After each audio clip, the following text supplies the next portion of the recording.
What like? Are you feeling festive? Are you feeling jolly at this time of year? I, for one, being a Grinch, couldn't give two shits about this time of year, but that said, I just thought I would, you know, give you all a wee premature present for Christmas. My dulcet tones to speak about something that I have spoken about on umpteen occasions throughout the years. I'm very much aware of the fact I'm sort of preaching to the choir, beating that metaphorical horse over and over again with said stick and whatnot. But regardless, it's something that's just continuing on in the background of Scottish society.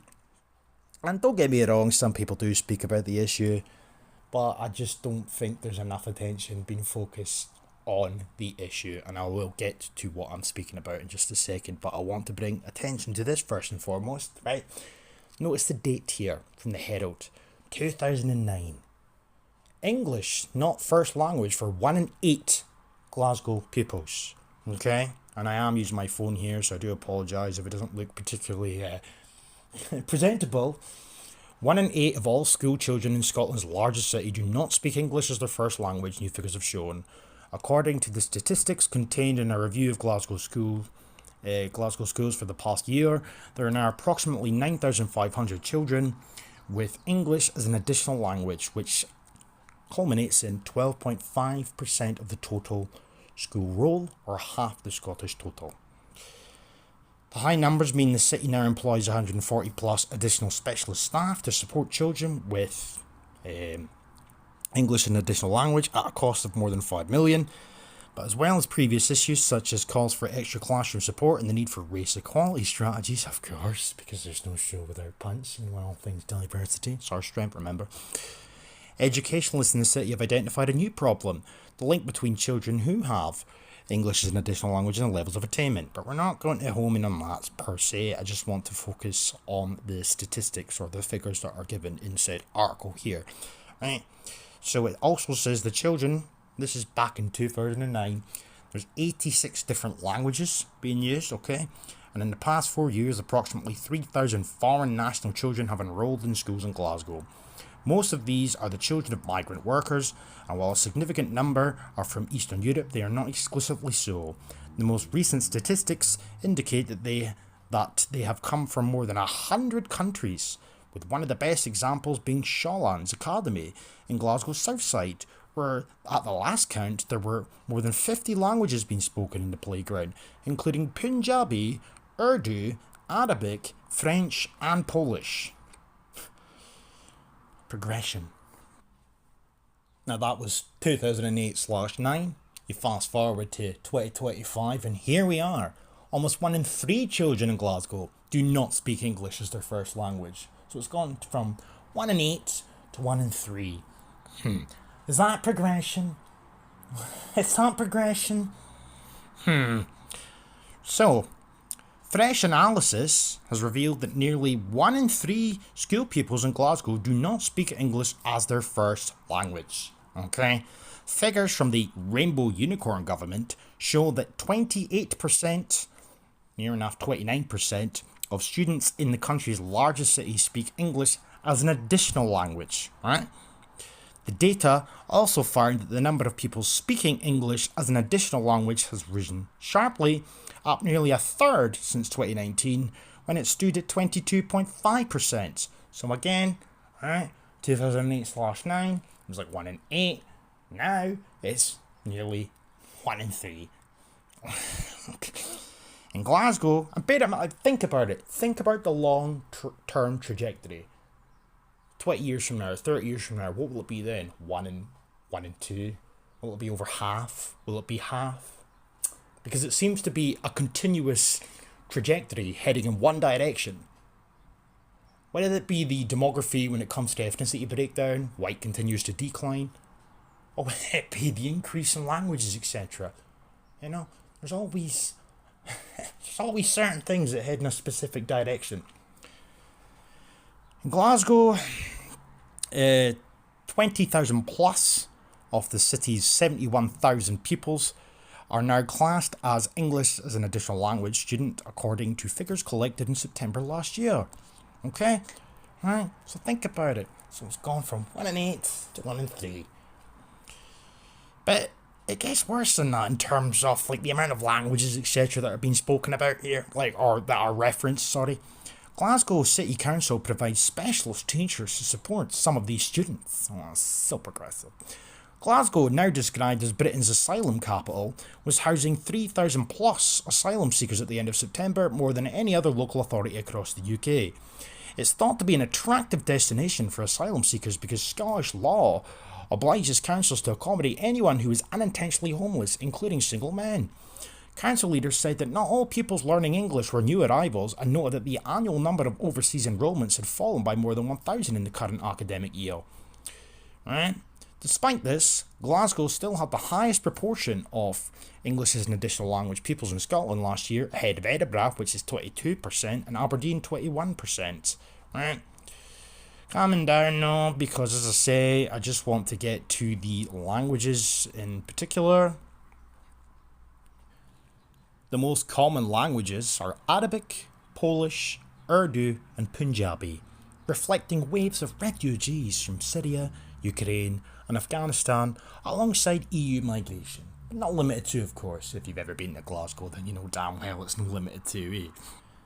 And then, of course, a spokesperson for Glasgow Council said, Glasgow thrives as a city enriched by many different languages and cultures, and we proudly celebrate this diversity and the positive impact it brings to all of our school communities. How very bold and progressive. Now, of course, some people are extrapolating from these recent statistics that the increase in the amount of children or students, etc., in Glasgow that don't speak English as their first language, this is solely down to asylum seekers, etc. Right? They are correct to point out that they do play a part, but I don't think that's the entirety of the explanation at present. However, before I get onto that stuff, I just want to point out, you then start to see this sort of bullshit, right? So this is from the Scotsman briefly. Our bilingual pupils are an asset to Glasgow. Teachers hit back at Nigel Farage's anti-immigrant comments, right? We just calm down, and this is what I'm talking about, the fucking wet wipery that we are just continuously subjected to in this country. Just scroll down, and you will see exactly what pisses me off from time to time. A teacher described accommodating classes of pupils who speak various languages as relatively straightforward, aided by technology. This richness that comes from diversity is something that we should celebrate in schools. Why? Why should we celebrate diversity? Just on we need to celebrate diversity simply because it's air quote diverse. We need to promote, encourage, and celebrate something just because it exists. It never used to exist, but we have to be browbeaten in order to accept this new normal, and subsequently, as a follow-up, we then have to celebrate it. And we are told to no end that this is a strength, etc. The richness that comes from diversity, diluting the population, diluting the culture, diluting the demography, that's something to be celebrated. Okay? And it certainly shouldn't be something that is used in an argument for negative things in our society. Right? It doesn't just stop there with cringe like that. You've even got our dear nationalistic guru, Jonathan Slippery Swinney, calling Nigel Farage racist because, and albeit, yeah, some of the stuff he started coming away with in regards to the statistics, a bit cringe as far as I was concerned, but certainly not racist. But that didn't stop Slippery Swinney, the so-called Scottish nationalist. Slippery Swinney brands Farage's comments about pupils in Glasgow as racist, right? Slippery Swinney has accused Nigel Farage of making racist comments. Speaking in a campaign video, the Reform leader highlighted how nearly 1 in 3 pupils in the city speak English as a second language. Right? Slippery Swinney told BBC News, I think Nigel Farage's comments are quite simply racist. There's no other way to describe them. I don't know quite when we believed multilingualism was something of a problem in our society. It's not a view I take. I think it's a benefit. It's a benefit, just in the face of it, it's a benefit. Right? Why? Because it exists. And it reflects the diversity of our country.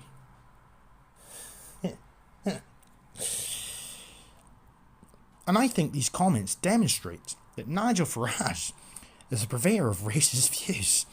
And people should think long and hard about that before they vote for his party. Okay. I think the elephant in the room here that seems to be conveniently never discussed when it comes to the mainstream media or pundits, even Nigel Farage, etc. The elephant in the room be that these children didn't just appear out of nowhere. Right? They didn't just fucking miraculously land on Scottish soil out of nowhere. Right? They are obviously the product of their parents. Right? The fact that a third of Glaswegian school pupils, or of school age anyway, have English as a second language is an indicator of the never-ending increase in the changing demography, the fucking never-ending acceleration, total-wise, of nationalities that are in this country. Right? It's not an attack on children to point that out, is it? It's simply looking at statistics. But it seems to be glossed over, and you're gaslit, and you're told by wet wipes on the lefty side of the aisle that it's something to be celebrated.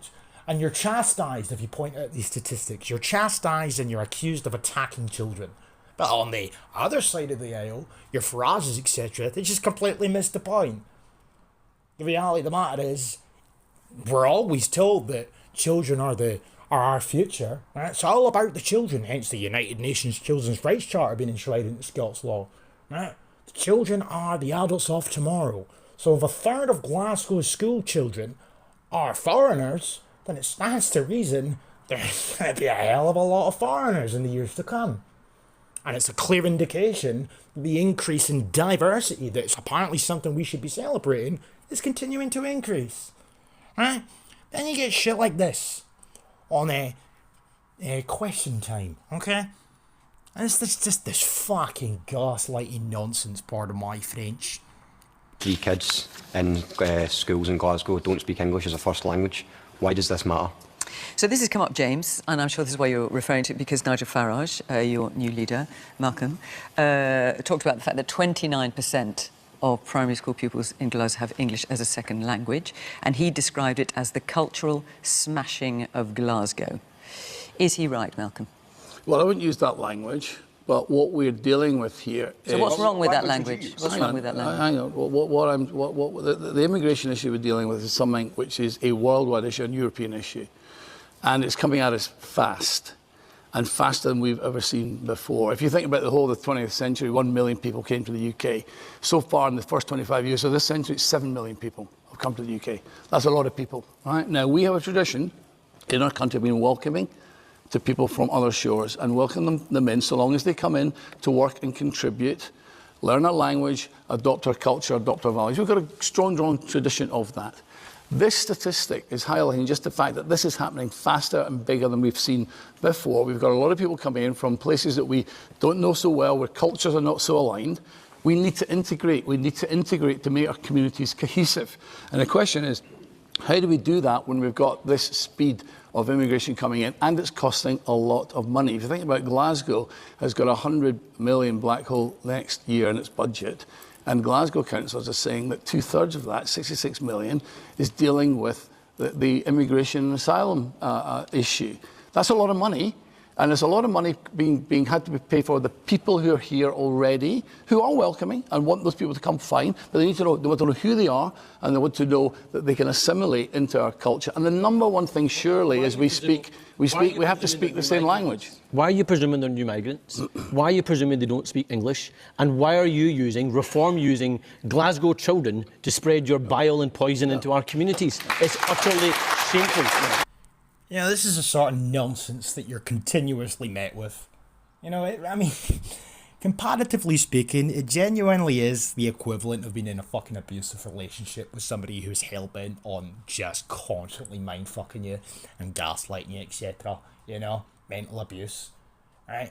First and foremost, the guy, albeit I don't agree with some of what he said at the beginning there, where he's starting to bang on about the fact, oh, we welcome people, we've got a history of welcome people, fuck off. Right, I'm sorry, like, charity begins at home, we've got enough problems as is, irrespective of that fact.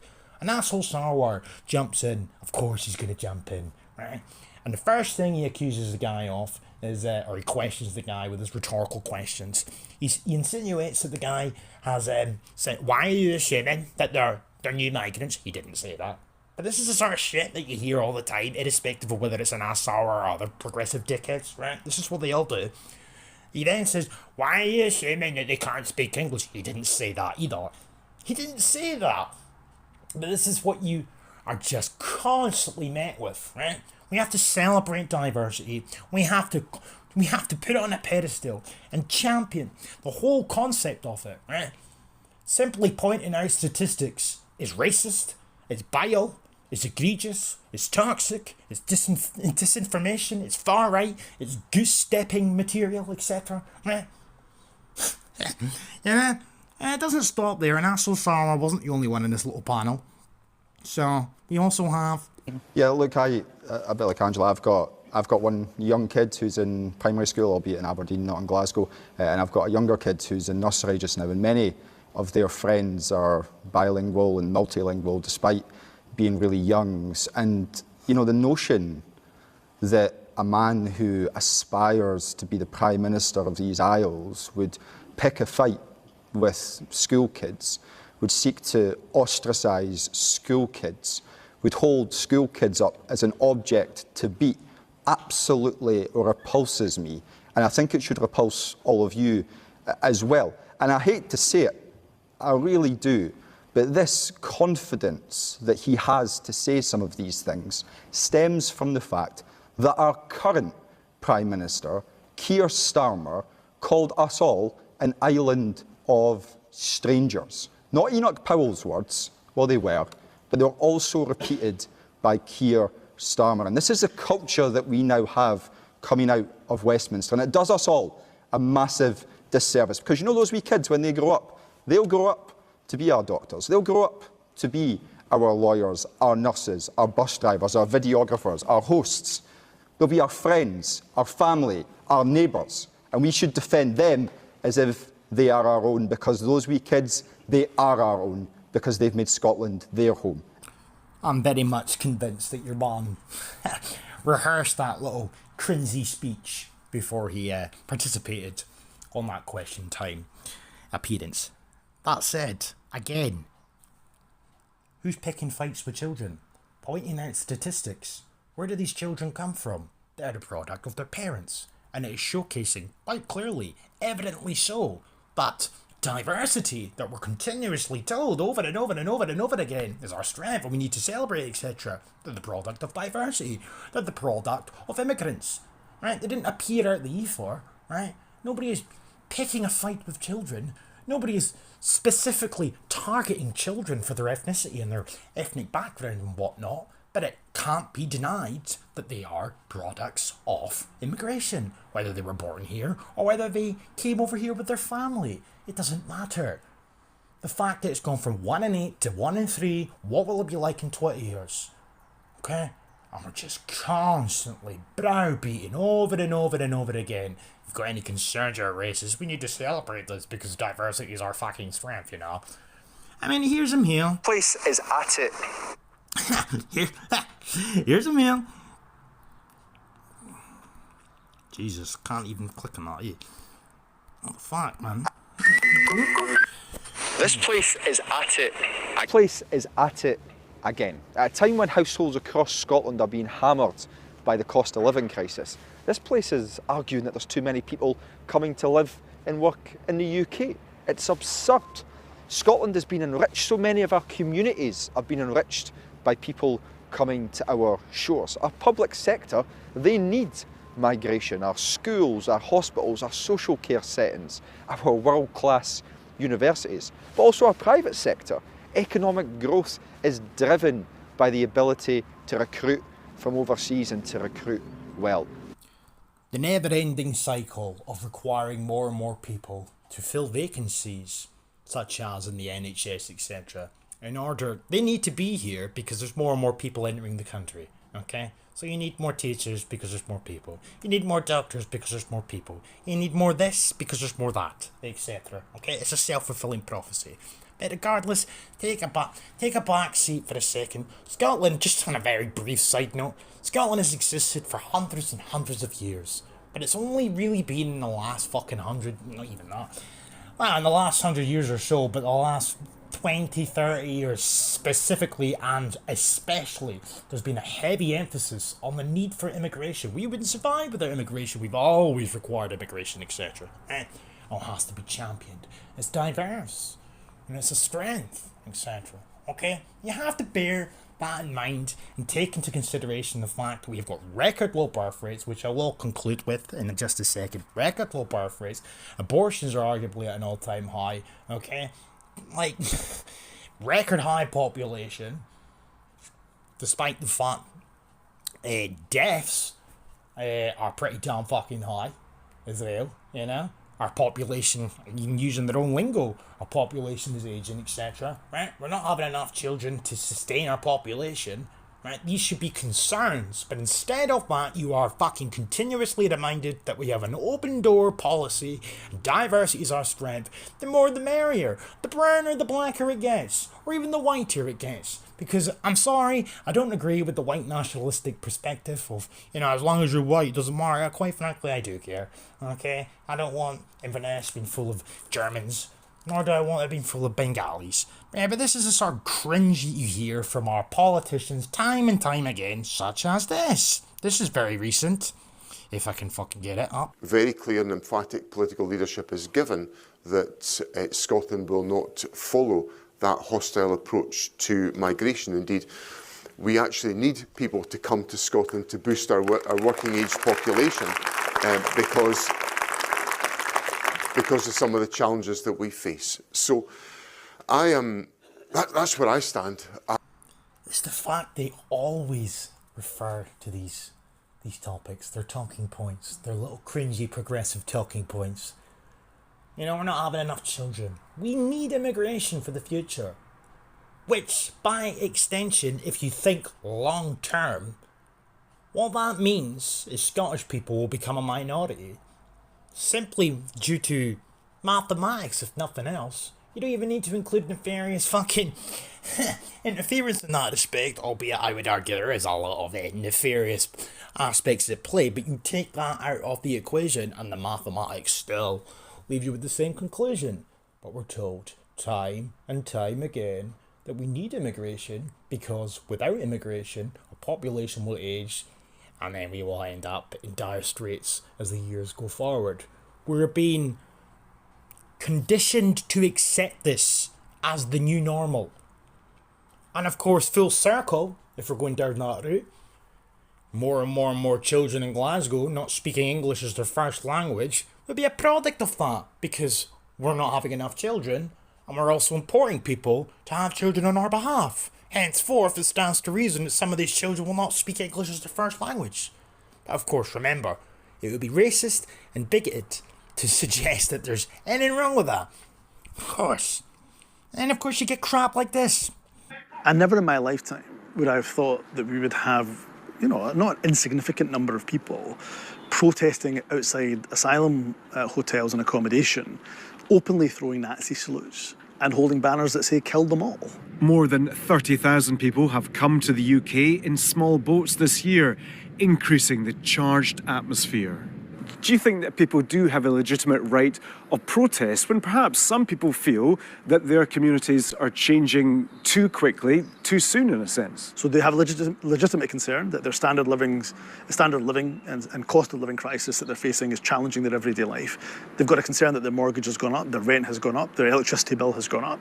Yes, they've got legitimate concerns, but they're targeting towards that the wrong target. I would welcome them to protest outside the Scottish Parliament, the UK Parliament. At Glasgow's Central Mosque, worshippers were turning out for Friday prayers. And there's another tactic, actually. I do realise that I've been going on for fucking 24 minutes now. That's another classic tactic. So the guy there asked Hamza Yusuf about legitimate concerns that some people may have because their communities are changing too quickly.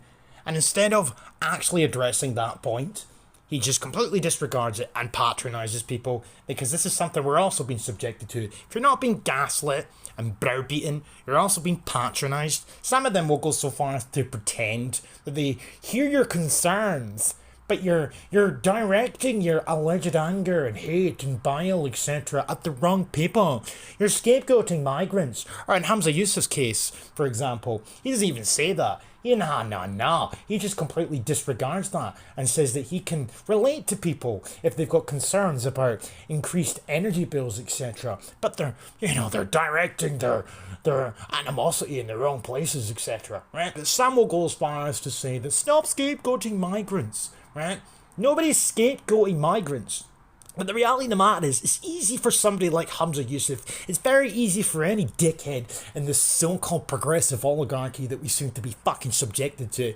It's very easy for these people to just roll their eyes and pretend that the issues that a lot of genuinely normal citizens have are just simply the product of misdirected hate and venom, etc. Reality of the matter is, yes, energy prices are going up. The reality of the matter is, yes, there is a cost of living crisis, etc. But that is also occurring alongside rapidly changing neighbourhoods in a demographic context. I guess it's fine for the likes of Hamza Yousaf, because more the merrier. You know, more of his ilk coming into the country, that can't be a bad thing. But for people who are native to the country, or dare I say whitey, it could become a problem.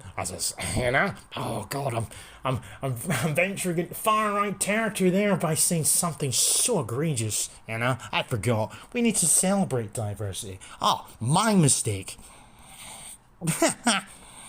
Ah, dearie me, man. Honestly.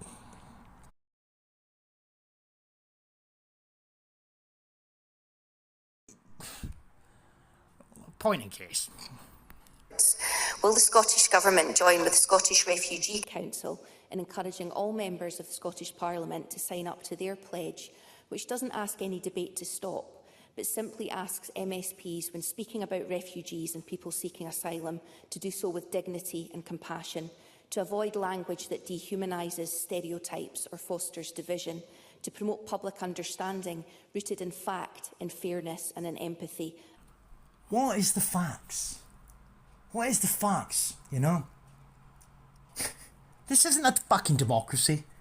It's not a democracy at all. Because realistically, what we have here is a parliament, or parliaments in general, plural. We have parliaments, we have a mainstream media, we have media in general, whether it be TV shows, etc. There's a status quo. It's progressive, right? Air quote, progressive. Make of that what you will, right? But we'll just go with progressive, for argument's sake, okay? And these people, to no end, insinuate that any dissent from the bullshit that they perpetuate as the norm, it's due to misinformation, it's due to disinformation, it's due to the far right trying to subvert people's opinions, it's due to the far right apparently trying to blame migrants and exploiting people's hardships, economic hardships, etc. Right? It can't be, it can never be, just ever so slightly possibly, just even a tiny, tiny possibility, it can never be that maybe, just maybe, some of the bullshit that they continuously advocate for and champion and push policy-wise is the fucking problem. No. You're the problem for not agreeing. You're the problem. The facts. The fucking facts. Yeah. Well, the facts are laid bare. 1 in 3 school-aged children in Glasgow, English ain't the first language. But that's racist to point that out, apparently. Official mid-year estimates for 2023 put Scotland's population at 5,490,100, up more than 43,000 from the middle of 2022. The 0.8% increase is the biggest jump in 1 year since 1946-47. The main driver of the growth was people moving to Scotland from abroad and elsewhere in the UK. Without that, our population here would have fallen, as deaths outnumbered births by the highest amount on record. Our population is ageing, and it turns out the parts of the UK that have aged the fastest over the past 20 years are all coastal or rural, and 7 of the 10 council areas where the average age increased the most are Scottish. Increased life expectancy, fewer births, and immigration of older non-Europeans after Brexit are given as reasons for an ageing population. So Scotland has a migration problem. The problem is we don't have enough migrants, because Scotland has a declining working age population. So we need people. That's why we need a renewed focus on an immigration policy that works for Scotland.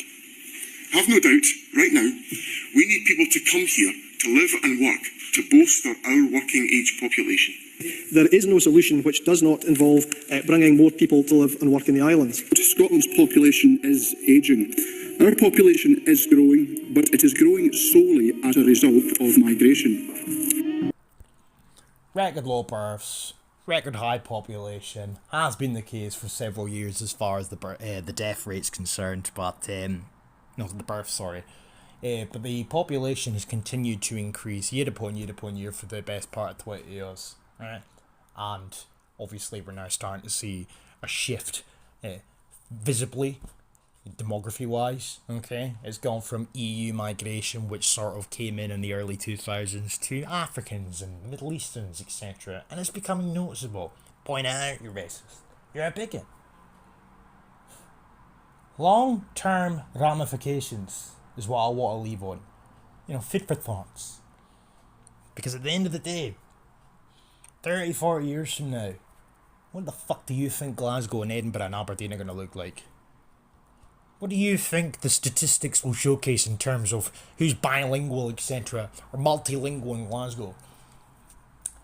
Because it's gone from 1 in 8 to 1 in 3 in 20 years. Now, 30 years, what will it be? Don't dare question that. That's racist. And that's bigoted. Fuck off. Fuck off. At the end of the day, this has nothing to do with attacking children. I'm simply speaking about demography. Should concern people, but it seems to be something that just gets batted away because people spend far too much of their time arguing the toss with dickheads who are deliberately trying to gaslight y'all. Anyway, have a good day. Bye bye.